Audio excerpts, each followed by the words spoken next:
What's going on, movie fans? Welcome to Movie Rounders Live.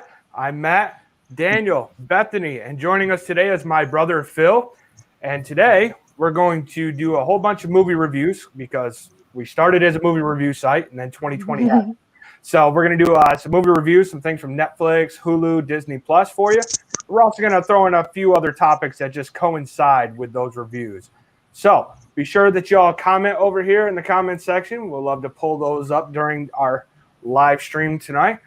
And let us know what you think about some of the things that we're about to review. Because the first thing on the list, we're going to do Eurovision. Eurovision is a new movie on Netflix starring Will Ferrell and Rachel McAdams. And it's based on Eurovision, which I didn't know was a thing until last year. You didn't know Eurovision was a thing? Hold up. Like, not until you've last never year. Heard of the Epic Sax Man? Nope, not until my wife was like, hey, let's watch this Eurovision thing. And I was like, okay, we'll give it a try. And then, of course, it was all in different languages. And I was like, yeah, we're not watching this.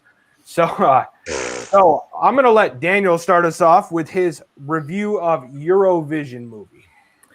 Okay. Well, I'm a huge Will Ferrell fan. I love him. I love Rachel McAdams. But golly, I didn't like this movie. I mean, it had so much potential. It could have been great. But, just the writing was just really bad. None of the jokes worked for me. I mean, I caught myself at times going, okay, that was a joke. I was supposed to laugh right there. But it fell short for me. I liked the movie. It was entertaining. It was fun. She did an amazing. I don't know if that was really her singing, but she did. No, that wasn't her singing. Well, whoever was singing, my God, it was amazing. I mean, but just I don't know. And then they tried to get him in there, and it was just kind of I don't know. But to me, this was not his best performance or his best movie. Rachel McAdams was lovely, of course, and then they had her presented her with an amazing voice. So, I mean, that's definitely worth watching. And if you don't know about Eurovision, it's a great way to get caught up on what that is, because it's awesome. It's how we found out about ABBA. Come on. Yeah. One of the greatest bands of the 70s. I did learn that from the beginning of the movie. That's where ABBA came from. So Bethany, tell us what you thought about Eurovision. I, in complete contrast to Daniel, actually enjoyed it. I mean, it's a Will Ferrell movie, and I've kind of all Will Ferrell movies, especially in the last, 10 to 15, maybe 20 years, have been the same for me. So it was just a Will Ferrell movie, but I thought it was fun. I loved Rachel McAdams, and I love her in pretty much anything. She's an amazing actress.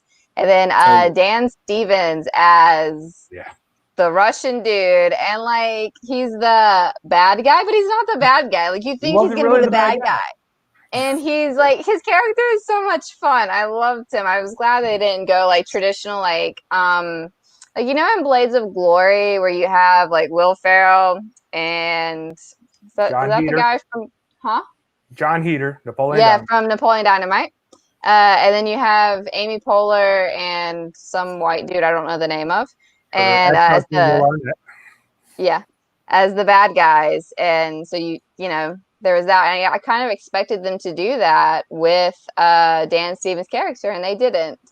So it was fun. It was good that they gave Rachel McAdams a great singing voice.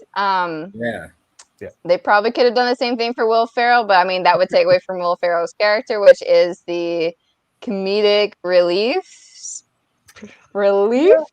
part of the movie. I don't know if Will Ferrell's actually comedic relief. He's really funny, but then sometimes in his movies, it's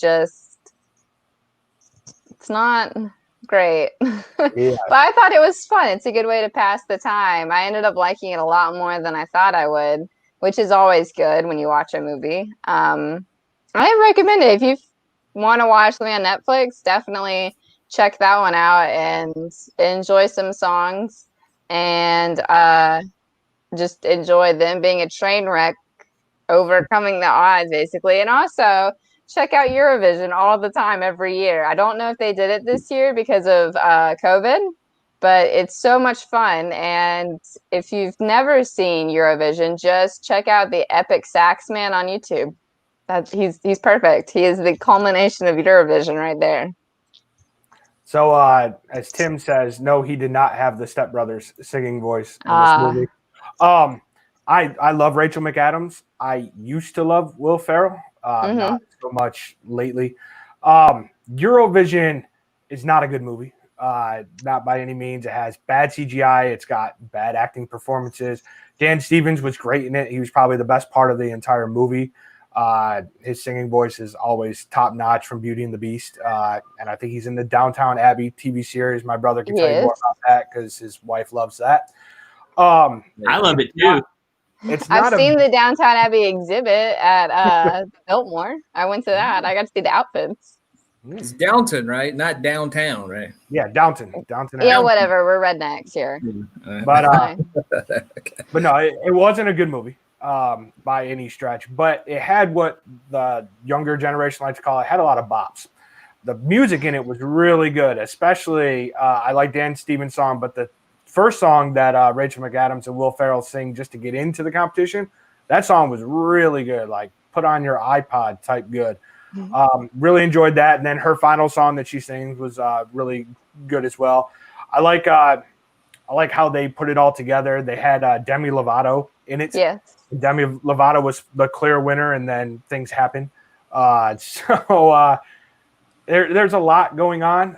The accents are quite terrible.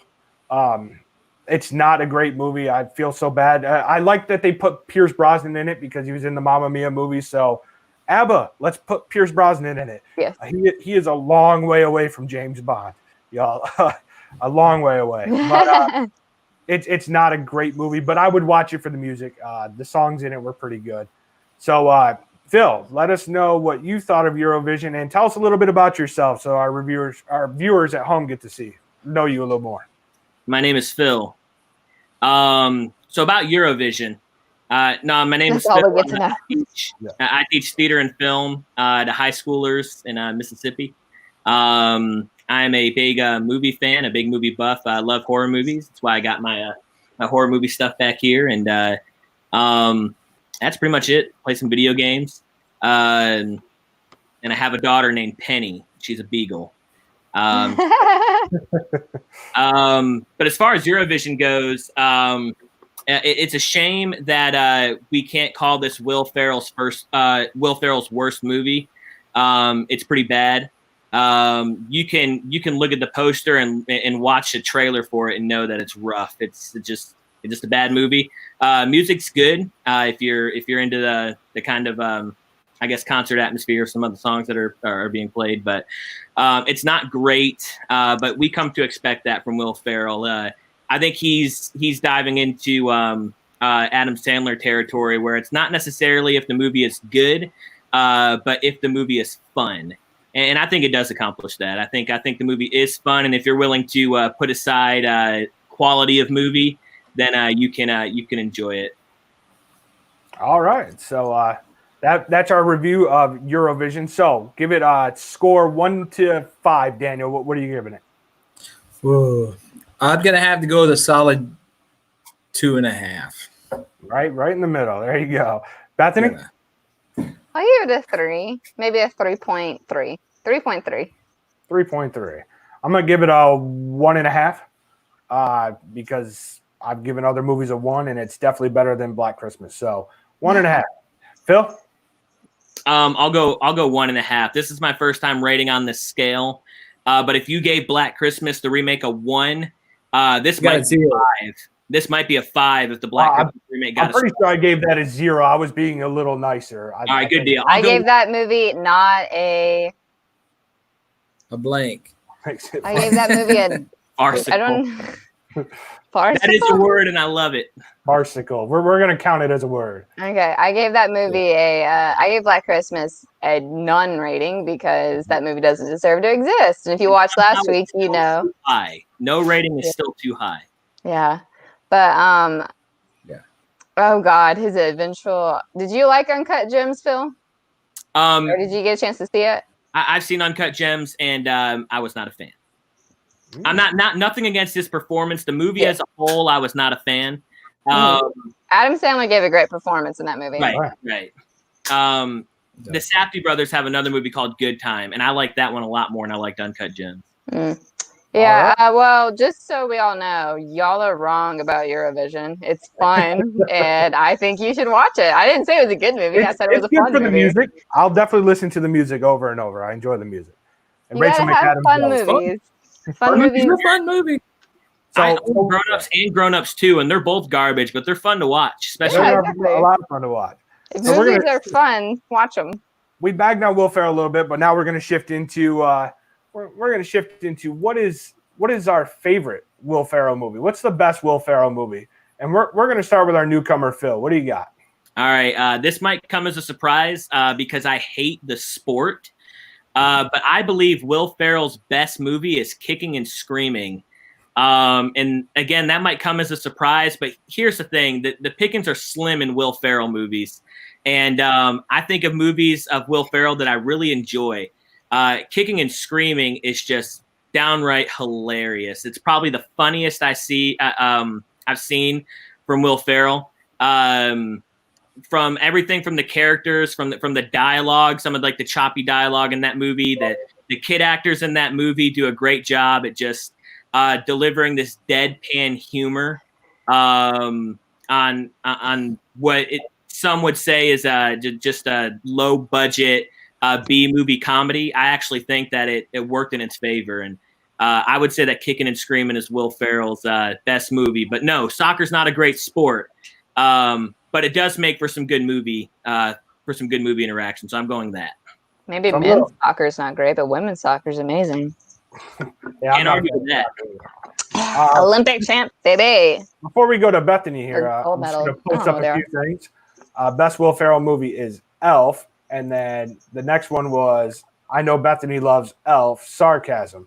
So I'm going to guess Bethany's not going to go with Elf here. So Bethany, what is your favorite Will Ferrell movie? Yeah, I think when we did our Christmas movies, I was like, I hate this movie so much. I despise Elf. So that said, favorite Will Ferrell movie? I don't know. Like, as we have all come to understand now, I apparently don't watch a lot of movies, so I don't know a lot of movies. But I enjoyed him in the Daddy's Home movies with Mark Wahlberg. Those were fun. It's just Will Ferrell being like, it's Will Ferrell, but without Will Ferrell being absolutely overbearing the way he can be in some of these more adult comedy movies. Like, I know Daddy's Home isn't exactly a kid's movie or anything like that. I think he even had like a PG-13 rating or something. Mm-hmm. But when he gets into like these rated R type movies almost, it's like over the head, like beat your skull in humor, which isn't funny, you know. When he's doing his stuff on like SNL and everything, he's great. And then you get to these rated R comedies and it's like I don't know if it's him or if it's the script or like studios or what. And this turned into me ragging on Will Ferrell movies, but they're just not good. But Daddy's Home and Daddy's Home 2 I thought were a lot of fun. I thought that like I said, it's not beating you over the head with the type of comedy or the eccentricness of his characters. So yeah, those ones, I like those ones. And I liked him in Eurovision too. Like, for once he didn't, like, I was like kind of not a fan of having to watch a Will Ferrell movie because I'm just not a fan of Will Ferrell in general, really. But I watched this one. It was a lot of fun. I mean, it's got your normal tropes and everything, but he was good in it. I enjoyed him. So go with it. It was just do it for the accent anyways that he has, the Scandinavian accent. But yeah, Daddy's Home. I like the movie. The Lego Movie was his best. We got a couple of Talladega Nights. And then the one that I thought Phil might say, The Other Guys coming in. He and Mark Wahlberg are really good together. Yeah. That movie, The Other Guys, wasn't a good movie, but it has one of the funniest movie moments in it. Literal laugh out loud movie in it. And I give it credit for that. All right, Daniel, what is your favorite Will Ferrell movie? Okay, well, this is complicated because I love Will Ferrell, and you have to know that. And if I could do comedy, I would model it after Will Ferrell's style. So, anyways, but like, But probably like my most favorite of his, if it's okay if I just say one and then mention another one. Well, I just mentioned like 7 movies, so it's okay. All right. So I love Step Brothers. I just think that is so much fun. It's just like a child. It's the embodiment of children just having fun. And it's just like the craziest stuff. I'm sure they just said, turn the camera on and let these guys just go. And that's what they did. And they created magic. Yes. I mean, Catalina wine mixer. Those guys are brilliant. But acting wise, I have to say acting. And like, you know, as straight as he could ever be, Anchorman, hands down, is like the funniest movie ever. So, I mean, it's a close tie between Anchorman and Step Brothers. Probably more Anchorman, like, favorite, just because of the the awesomeness of it. And I just have a cat. Hi, kitty.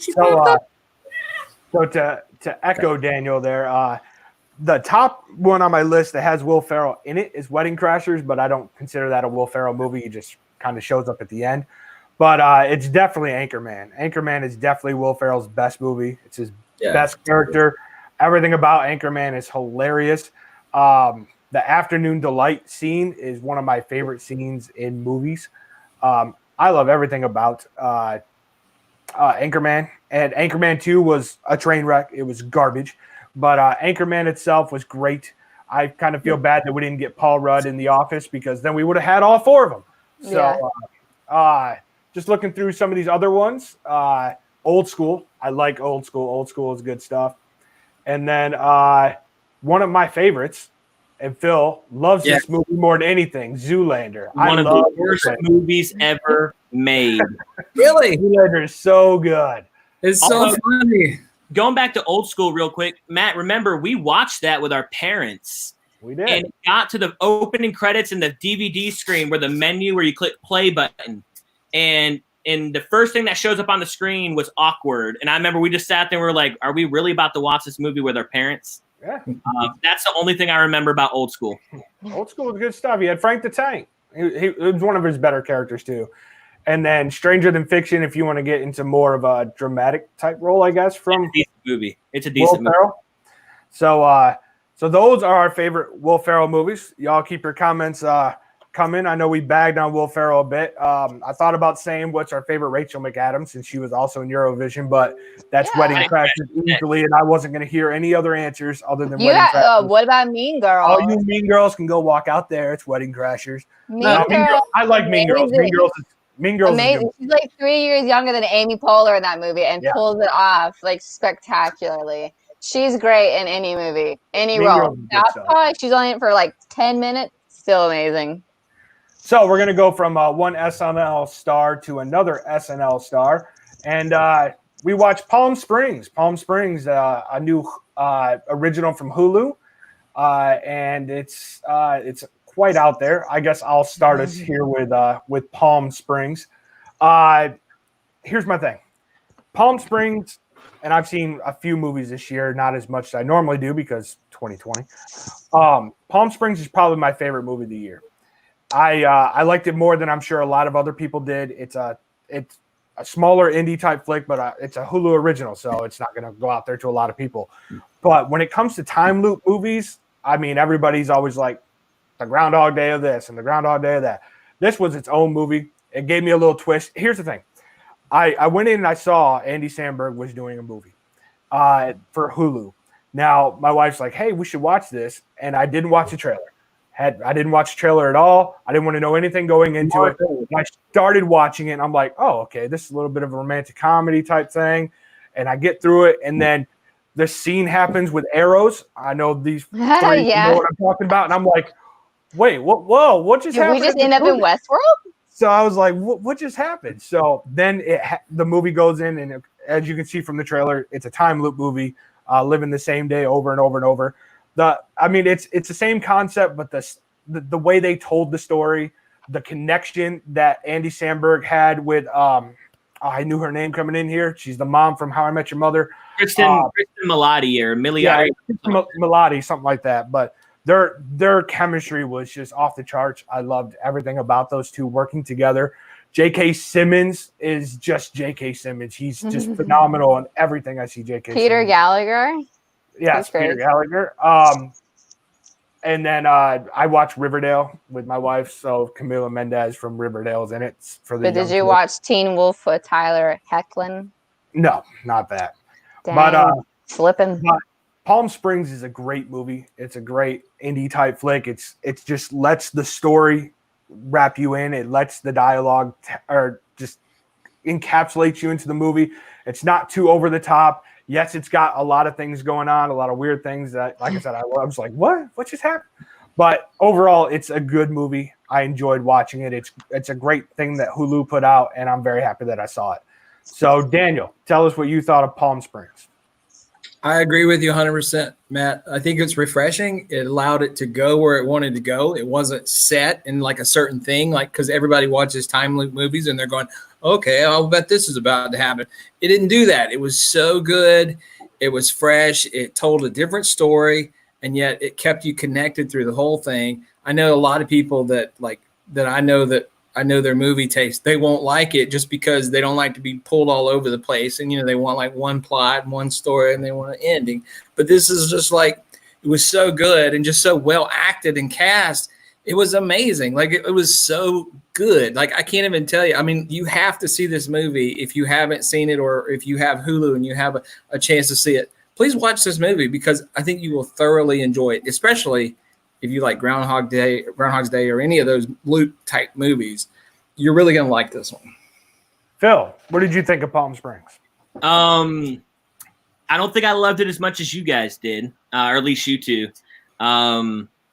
Here's the thing. The idea is good. Some of the misdirection was good. We don't really, especially if we didn't watch a trailer, which I didn't even know it was a time loop movie until it became a time loop movie. And that's refreshing. That's fine. Here's my problem. And I think a lot of movies are venturing into this territory recently, or at least the last few years, where just there's some completely unnecessary stuff going on that doesn't move the plot, that doesn't have anything to do with the characters, that doesn't really add anything to the movie, but we're still forced to watch some awkward, inappropriate scenes just because I guess it's funny, or I guess some people think it's, I don't know, artistic or whatever. And it just takes away from an otherwise good movie because we keep on getting riddled with some of these scenes that are simply there to, in my opinion, just to try and shock the viewer into seeing something that's really doesn't have anything to do with the movie. And because of those moments, and I'm not saying it was riddled with those moments, but there were definitely, I can think of 4 or 5 off the top of my head, and it was 4 or 5 too many, that just really brought the rest of the movie down. But if we look past some of those things, I think the story's good. I think the performances are good. Sandberg, I think he's rarely been better. His portrayal, his character is really good, and I think he does it well. And I agree with Matt on the chemistry between those two lead characters. I thought they were both really good. J.K. Simmons is going to be J.K. Simmons, that no matter what role or movie he's in. So yeah, I enjoyed it. I'm glad I watched it. But because it was trying to be edgy and be shocking in some areas, it brought the movie down as a whole. All right, Bethany, tell us about your experience. I have a question first. J.K. Simmons was the bad guy in 21 Bridges, right? Yes. Yeah. Well, okay. Spoiler alert. Yes. That movie deserves to be spoiled. Let's be honest. Yes. Okay, so this movie, the first 5 minutes has one of those scenes I think Phil was talking about. Mm-hmm. And I was sitting there and I was like, all right, I'm going to lead off my review with, I resent the fact that I was forced to watch this movie. I didn't know anything about this movie, and then Matt sent us the topics for the week, and I was like, great, well, I've got to watch 3 movies now. And this was one of them. Didn't know anything about it. Like, you guys hadn't seen a trailer or anything. I only knew it was a time loop movie based off of another question in our topics list, and that's how I figured that out. So yeah, but then as the movie gets underway, it's actually really good. And I know Andy Samberg is always shockingly like an amazing actor.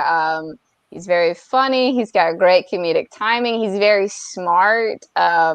He's an amazing human being in general. And I don't like. I've never watched Brooklyn Nine-Nine or anything like that. I'm not into that show. And but I've heard amazing things. All of my friends love that show, and they're always like talking about it and everything. So I'm not as exposed to him as an actor in anything besides like SNL or Lonely Island as they are, but I know he's good. So when I was watching this, I was like, okay. And then the first J.K. Simmons scene happens, and which is like, and then everything happens. You're like, but it all fits together. And I do agree with what Phil said about there just being like unnecessary R-rated stuff. But I mean, if you're a comedian and that's your sense of humor, I guess go for it. Like, I mean, it's not like it was a movie trying to be super serious and like I can't think of one. What Little Women or something. They'd be like if it was Little Women, but then they just had random stuff like that in there, like it wouldn't have made sense and it would have ruined the whole movie. I don't think it necessarily ruined the movie or like brought it down. It's like it's not Phil's taste, it's not really my taste, it's probably not some other people's taste. But I know that there's an audience for that, and if it's an Andy Samberg audience, they're probably, you're used to that kind of behavior. So it is what it is. It's just immature, childish stuff, which kind of it fits the character and that he's playing, and like some of it makes sense in the context of the character, like that opening scene. Really, once you understand what's going on in the movie, that it makes sense, and they do have like a little throwaway line that kind of connects it. If you're paying attention, I guess you might catch it, or not, whatever. But I liked it. I ended up liking it a lot more than I thought it would. Like, obviously, I didn't lead off my review with, I resent the fact that I was forced to watch this movie. I was prepared to like just show up in Matt's office and start whacking him with one of my lightsabers or something. But no, it wasn't bad. It was fun. He and the lead actress have amazing chemistry. Some of the plot like twists that they have in it, you can see coming, because I mean they're not reinventing the wheel here, but they are making it fun. And then some of the other things, like one of the things that has to do with her getting stuck in a time loop and like what she has to do or whatever, what she thinks she has to do to rectify being stuck in a time loop or something like that. That's an interesting one that you didn't really expect, but it makes sense considering the characters and things like that.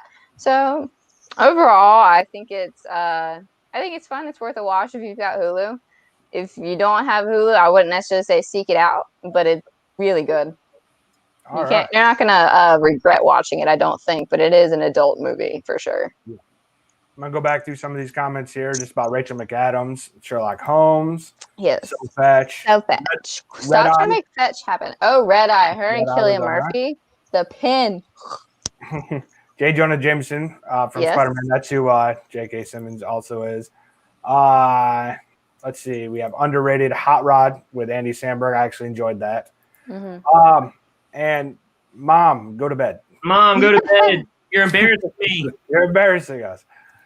No, we love you, Mom. All right. So, nice. So yes, obviously it was a time loop movie. Daniel, rating real quick. What would you give it out of 5? Okay, I'm gonna have to go with a 4. I mean, I thought it was great. It was a wonderful movie. I enjoyed it. I thought all the scenes made sense and tied together. I thought it was brilliant. I loved it, and I want to see it again. I'm gonna go with a 4 as well.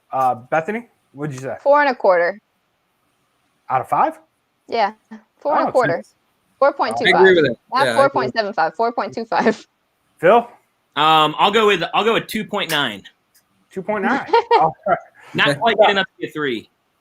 So that's gonna segue us here. So it's obviously a time loop movie. Most of us didn't know that going in. So I thought, well, let's talk about our favorite time loop movie of all time. There's some obvious answers. There's some not so obvious answers. So Phil, we're going to start with you on what's your favorite time loop movie? I thought about this all of 1 second. All right, these are the two best time loop movies, and it's not even close.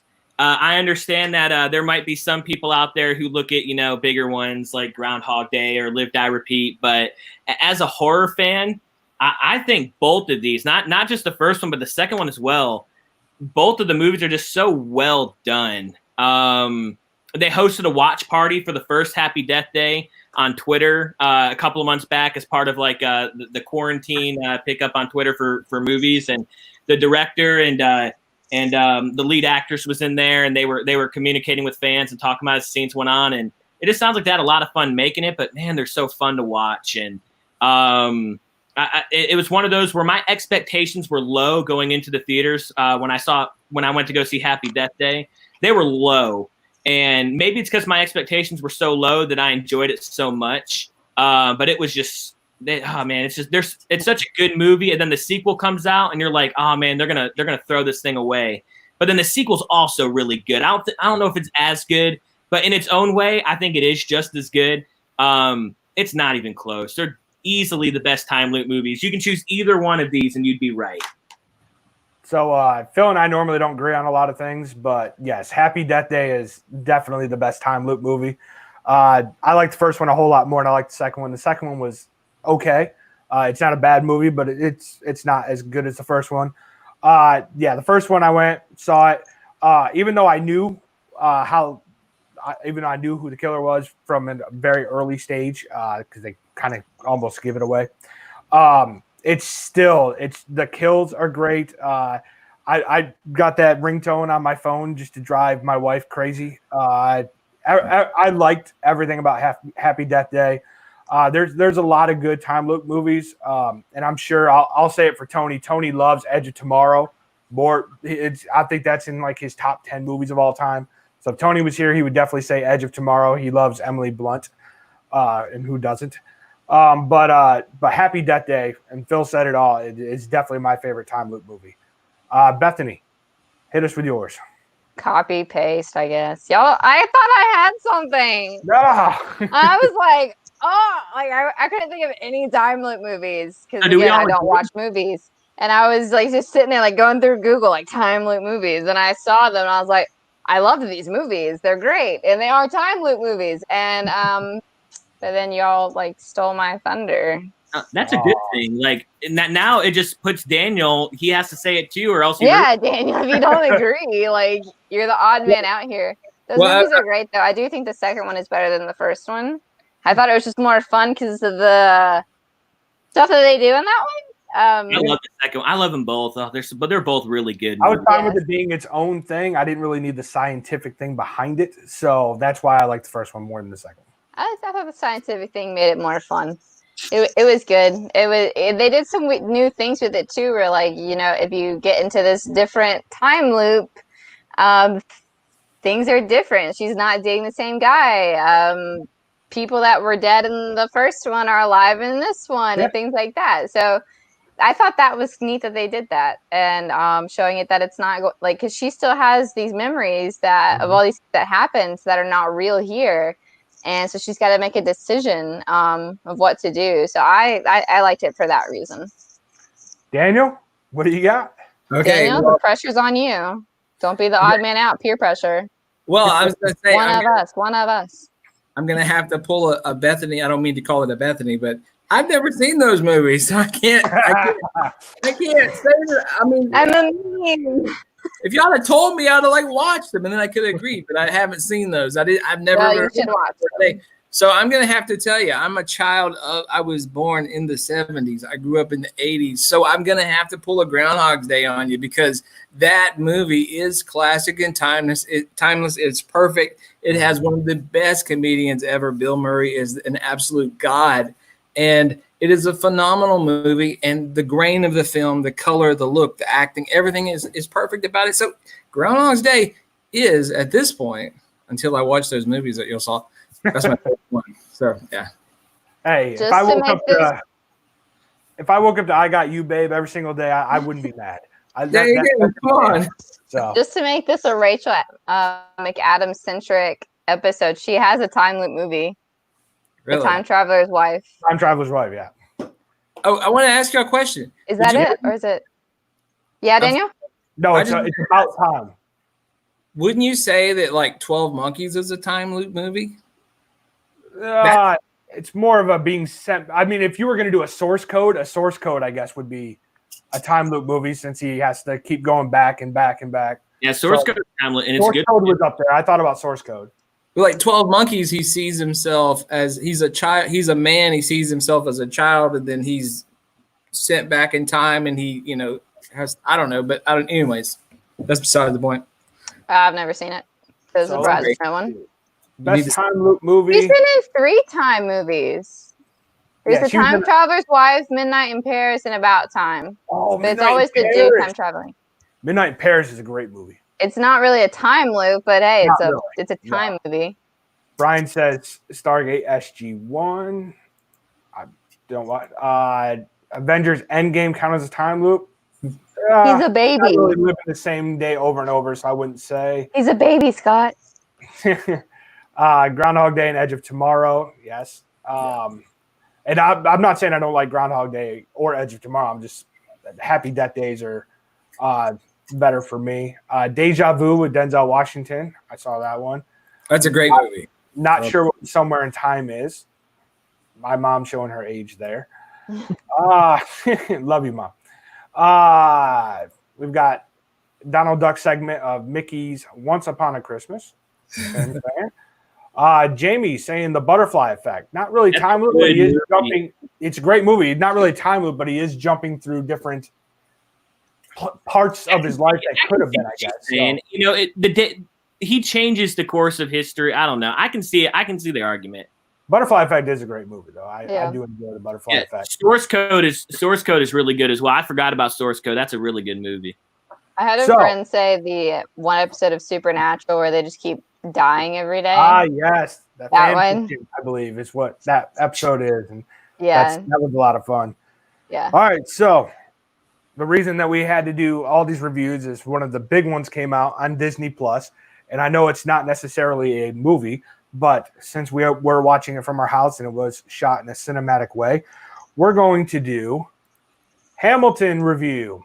And we're going to start with the guy with the Hamilton background behind him. Mr. Daniel, what do you got? Oh my God, this was phenomenal. I've seen so many Broadway plays, and this is like unlike anything I've ever seen. I mean, I really love this movie. I can't even tell you like how amazing it was. I mean, it was just so good and refreshing. It just kind of like, I don't know. I think with genres, and like Broadway is one of those things where in itself, it's like an entity of a thing in itself. It sort of like swept away all the crap and just said, let's rethink this whole thing. And that's what I kind of got out of it. I mean, I'm just say this. I loved it. I thought it was amazing. It was so refreshing. A lot of fun. I think it had a lot of influences from like popular culture. Like I saw so much of like 8 Mile, what was the Eminem movie? It was kind of like that. Like the whole rap battle thing. It was so much fun. And, it was great. And like one of my favorite parts of it was like when they would introduce people, they're like, George Washington, and then he like come out and do his thing. That was just so much fun. And like the characters, and you got to know like the intricacies between them and and everything. And I love the casting. I thought it was just brilliant. I mean, I can't even tell you like how amazing that was, and just the acting and the singing and the vocals and the stage. Oh my God, I'm so glad I remembered to say that. Like the stage was like in 3 parts. It had a center and then another ring, and then it had another ring. It was like a 3-ring circle that could spin independently, and so it had that whole Les Mis thing because like I went to see Les Mis in London, and it was like that. The whole stage like spun around, and they were walking and running in real time, and it was phenomenal. And they had a little bit of this, but it was like in 3 dimensions where it was doing like this number, and it was like, whoa, and I was just like blown away. But I need to let y'all talk. I'm sorry. Oh, you're good. We need to watch a movie with Daniel. Watch all those. It's fun. Anthony, who loves musicals so much, tell us your Hamilton review. Da, da, da, da. That's the only song I have stuck in my head. I have lines for the pieces, but Jonathan Groff as the king is the best. He's so good. No, I think that this musical movie, whatever you want to call it, it's a musical, but as a movie or as a musical, I think it's amazing, and it does something interesting, which is it makes history fun, and it's historical fiction. This is not an accurate retelling of the events of Alexander Hamilton and George Washington and the early America colonies and states. This is not historically accurate. They had to take a lot of liberties with things to make it fun and to make it interesting and to tell a story. But that said, when my friend and I were watching it, like, he would start Googling things to see, okay, well, how did this actually happen? And I think that's an amazing thing to do, because I'm going to go off a little bit on a tangent here, but I had a history teacher in college, a history professor, Dr. Bates at MSU. And he said that he asked on the first day of our class, how many of you hate history?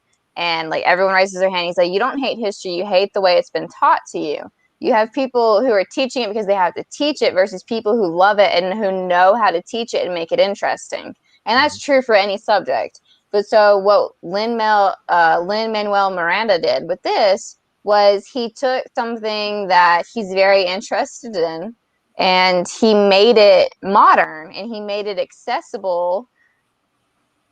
It's accessible in the sense that it's now on Disney Plus and everything, but he made it so that it would catch the younger generation's attention and put our mark on it, versus you tend to think of Broadway in certain terms and how musicals are normally done, whereas this would be something I think Tony would end up enjoying. Oh, yeah. Yeah. I think Tony would actually like this. So, Tony, if you're watching our stream, which you should be, Tony, because you're not on it. Tony. Yeah, Tony. I think that's something Tony would enjoy. I think it's something that a lot of people would end up enjoying because it's so much fun, and it's a history lesson, not a 100% accurate history lesson, but it's a fun history lesson, and it makes you want to watch it again. The songs are catchy, and the acting and the performers are amazing. And so what if it's not historically accurate? Like we said, like, it doesn't have to be that way. As long as it's attention, it gets people thinking, and it makes kids want to start, well, I want to learn about American history now, because you get your broad strokes in your history classes. And with this, I think that it'll get kids and just adults and anyone in general interested, because it's so modern. And I think that's like the genius of it. I don't think I can talk enough about how good this movie is, or how amazing the idea was for them to do it this way, and in the ways cast as diverse with this, because that was also great to see. You get to see kids who may not have ever thought theater for themselves are going to look at this and see, like, oh, I can actually do this. I can be, is his name David Diggs or David? David Diggs. David? Yeah. They're going to see him. They're going to see Lin-Manuel Miranda. They're going to see everyone else in that cast up there and be like, I can play these roles. It doesn't have to be just white people all the time. There's a role for me now, and it's also going to get kids interested in history. And so it's like a twofold. It keeps the arts alive. It teaches people to research their history and to get invested in where we came from and how things are the way they are. And, if you want to make a difference in this world, you got to start how we got to where we are and why things are the way they are, and what can we change and what can we keep and what can we make better. So, yeah, I think this movie is it's perfect. Yeah, another one that just failed with critics is they hated The Greatest Showman because it wasn't historically accurate. And boy, they swing and a miss on that one, because that's one. Yeah, that movie was amazing. I'd love to see that one actually on Broadway. Oh yeah, Phil, what did you think of Hamilton? I have a lot to say about Hamilton as a whole, but just to keep it brief, it is very, very good. As someone who teaches theater, and someone who has seen a lot of shows on Broadway, a lot of touring theater in Memphis at the Orpheum. Here's the thing. If you ever find yourself with an opportunity to go see a show on stage, especially if it's a show like Hamilton or that's supposed to be on stage, go see it on stage. It is a million times better than what any kind of movie remake is going to do. The things that they're capable of doing on stage is unbelievable. I'll go ahead and say it right now. If there is a live action filmed version of Hamilton, like if they gave it the Les Miserables treatment and just decided to remake the whole thing as a film, it is not as good as what you can see on Disney Plus right now. Yeah. The magic of the show comes from them performing it on stage with a crowd. Important. I don't think the discussion is when do we get the Hamilton the movie or when do we get any other Broadway show the movie. That shouldn't be the discussion. Hamilton just showed us that you can have a very successful filmed, staged version of your show. And I think the discussion now needs to become when do more shows start to do it? And I would gladly, tickets for some of these Broadway shows are high, and they should be because you're getting a lot when you go see a Broadway show.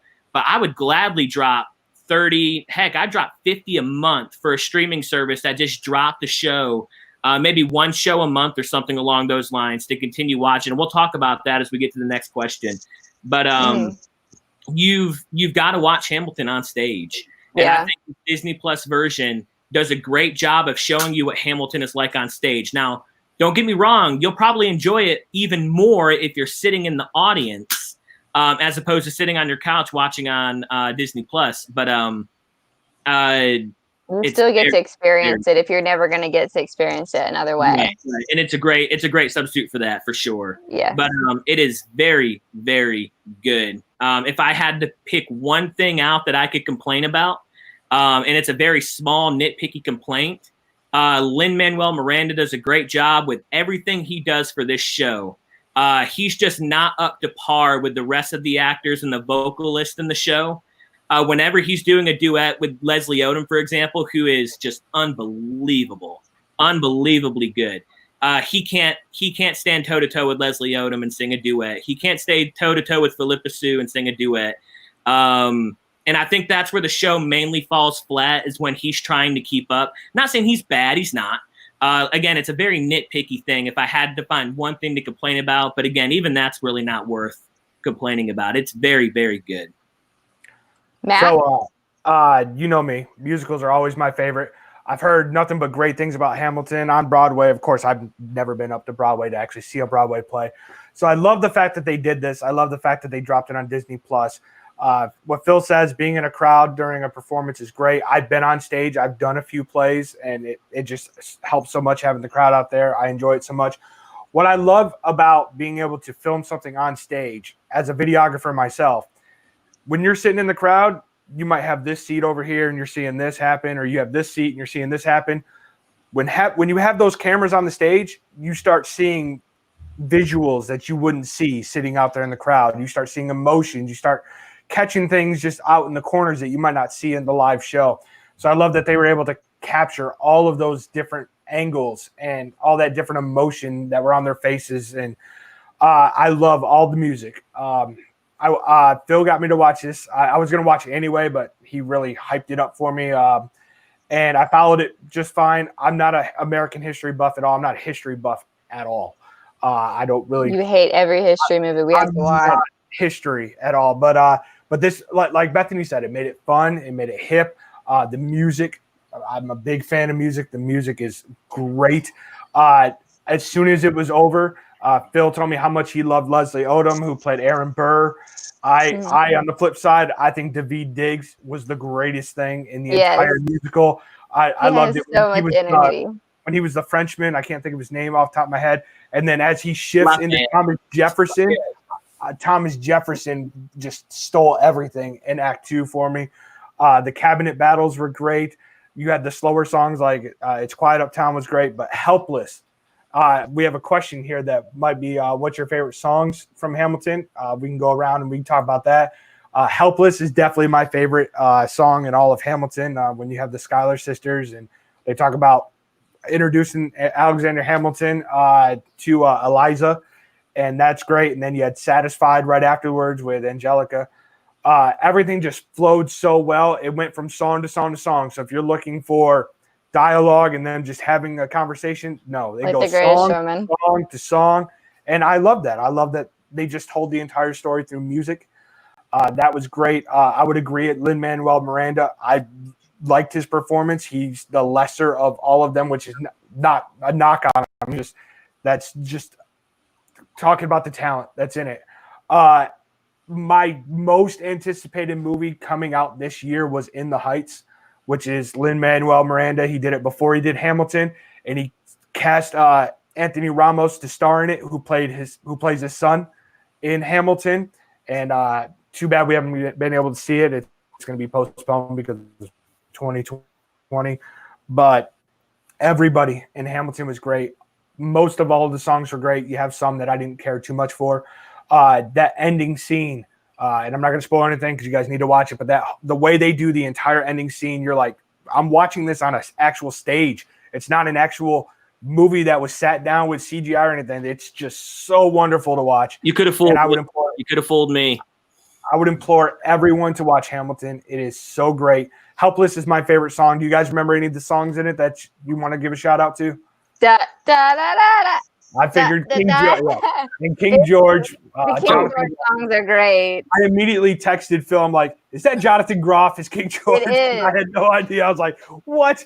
I just got done watching him in Mindhunter, and it was so weird watching him. Yes. I was like, wait a minute, that's.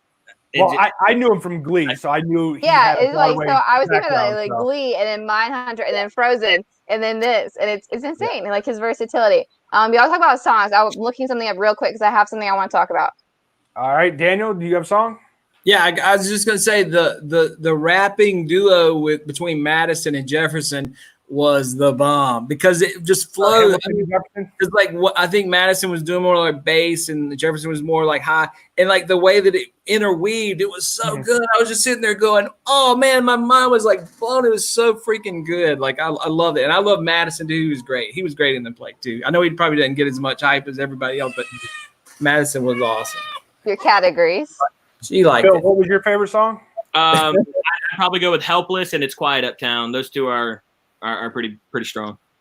Bethany? Okay, I have two things real quick. In the One, it has to do with Hamilton. One thing I thought of when we were just talking about with Lin-Manuel. So the whole point, like the final song is, I don't think this is the name of it, but it's the Who Tells Your Story song. Yeah. And so I thought of this, and is Lin-Manuel Miranda's character performance too supposed to be lesser than everyone else's because it's the Who Tells Your Story. Alexander Hamilton's story is only told because of the people that he interacted with, and they're the ones that tell the story primarily. Like, I mean, he performs and he's in a lot of the songs, but the story only exists. Are y'all following my weird brain thought there? Okay. It's like Seinfeld. You got an ensemble of people to tell the story. Seinfeld is a great guy. He's the guy that's like the subject. You know, Lin-Manuel was Hamilton, right? So it's the same. Yeah, same. But Who Tells Your Story? It's everyone around him. The other thing is there's a character in the movie. You'll see her in a lot of scenes, and the most notable scene, like it'd be easier to recognize her, is in King George's third song. She comes up and whispers to him that John Adams is going to be the new president. Yeah. Her character, she's actually called the Bullet because every scene that she's in foretells a death that's coming. So when you watch Hamilton, watch her and see if you can figure out what scenes and where she is in them foretelling death, because I learned that today and I thought that was just insane. She's an amazing performer too, and her name is Ariana DeBose. I'm not sure I say her last name, so hopefully I didn't butcher it or offend anyone. But watch for her in scenes and see if you can figure out where she is and whose death she's foretelling. Okay, now some of these comments real quick. We had the rewind scene during Angelica's Satisfied, which was done very well. I thought I had accidentally reset it back when that happened. I was like, wait, but we and then I was like, oh, okay. And the hurricane, they did a hurricane and they did a rewind, and it was the bomb. It was awesome. King George was the best, Adam says. The inaccuracies inspired another play, according to Tim R. So that's fun to see. So true. Love when media makes history fun, like Assassin's Creed the game, not the awful movie. Let's see what else we have here. We talked about everybody's favorite song from Hamilton. Royan says agrees with Phil, Lynn being a weaker performer. We just talked about that, so thank you. Adam says powerful ending. So seems like everybody's in agreement that we really enjoyed Hamilton. I'm gonna give Hamilton, if we were gonna give it an actual movie review, I give it a 5. It had everything that I needed from a movie, musical, Broadway, whatever. Daniel, real quick, you ready? 5. Bethany? Oh, it looks like Bethany froze on us a little bit. We'll get Bethany back here in a second. Phil, what was your rating? As a movie, 5. As a Broadway show, a 5. Oh, so Phil, 5. And Bethany's gonna. Oh, she's back. Bethany, what was your rating? I'll give it 5.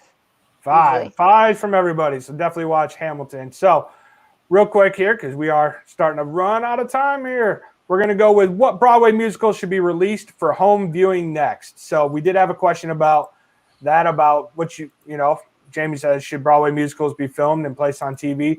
Yes. So we definitely think that more of these should happen. Phil already talked about he would pay a good amount of money for having a service like that. Let us know in the comments what you would like to see next, get the Hamilton treatment.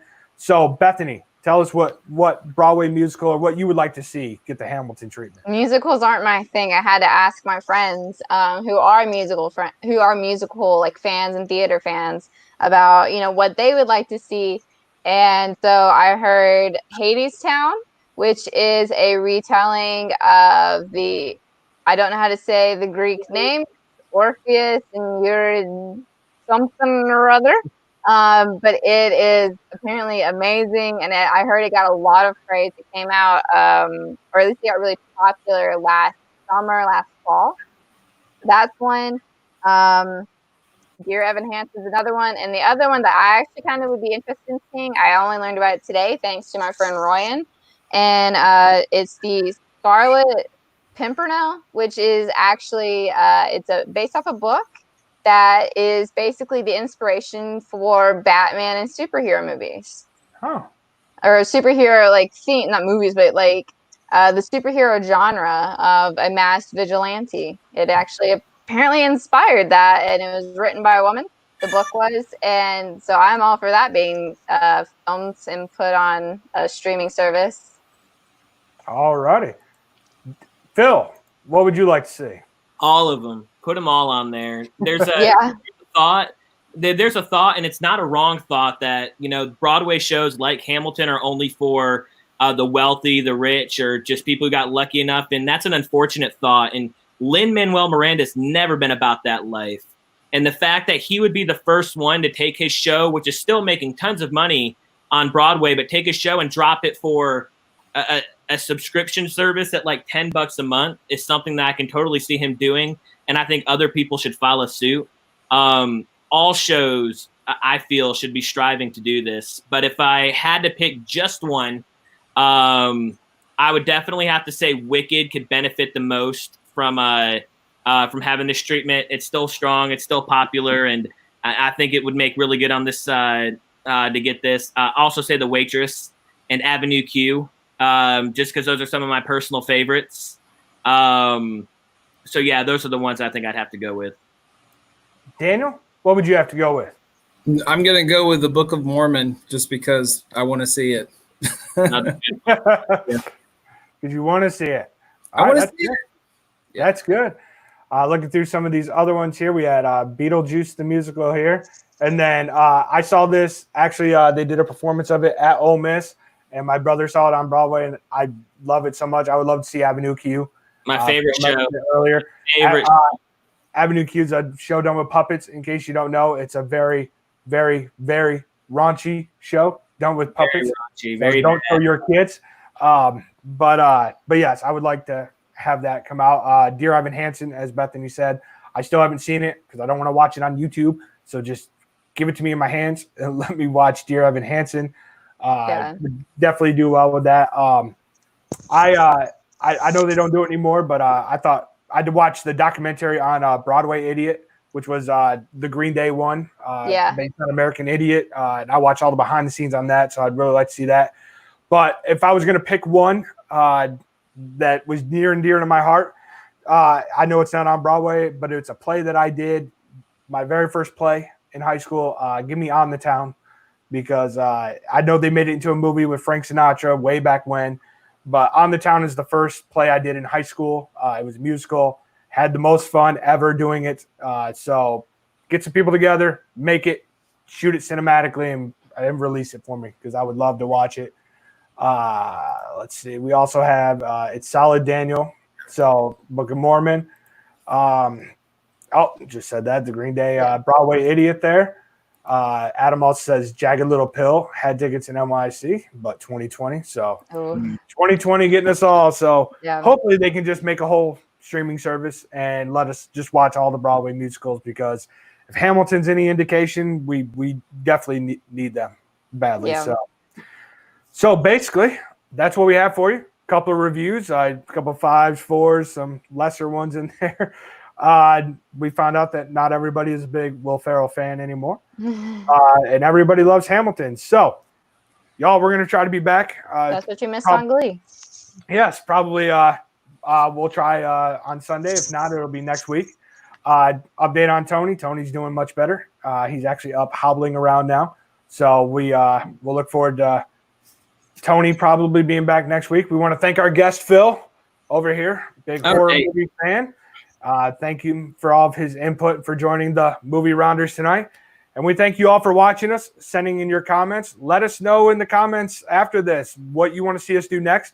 We'll probably get into action movies, because Tony loves action movies, and you can listen to him and I fight about Die Hard for an hour if you want to, while Daniel and Bethany eat popcorn in the background. More horror movies. More horror movies, because Phil didn't get enough of the horror movie night. So that's what we're going to do. So we thank you guys for watching. As long as you guys keep watching, we'll keep going. And once we finally release some movies here in 2020 out, and hopefully we don't have to wait till 2021, but it's looking we need to do The Old Guard. Yes, that came out on Netflix last week. The Old Guard with Charlize Theron. I just watched it last night. Yeah, I haven't watched it yet, but I gotta watch it. It's on the list. If we should do that, should be on our next one. Have you seen Parasite, Phil? Have I seen Parasite? Yeah. Yes. I just watched it, man. It's so good. Best picture winner of the decade for sure. Have you seen it? I don't know. What? Parasite? I haven't seen Parasite, but I've heard all the praise. I've got to watch it. It's on Hulu. Matt doesn't know how to read, so he's skipping Parasite. Yeah. God. Matt, are you not a fan of the? Imagine my upsetness, frustration when I'm told how great Old Boy is, so I rent it and then find out it's all in a different language and I got to read about it. And I'm like, what? So Old Boy is a good movie, but I'm not going to sit there. I'm not going to read about the whole thing. So I just waited till the American version came out with Josh Brolin, and I watched that. So that version is trash, though. That version is bad. So, one that I actually like to see here, C-rated movies from Adam. We might have to throw some C-rated movies in there. Yeah. Or D-rated. Oh, yeah, because all the movies that we love, Daniel finds a C-rated. So, but we thank you guys for watching. We're definitely going to do some more of these coming up here soon. So keep an eye on Movie Rounders. Follow us at movierounders.com. Follow our Facebook page, YouTube page, Instagram. We'll be posting there about upcoming shows. Thank you to our guest, Phil. And we thank you all for watching and commenting. We're Movie Rounders. We will see you guys next time.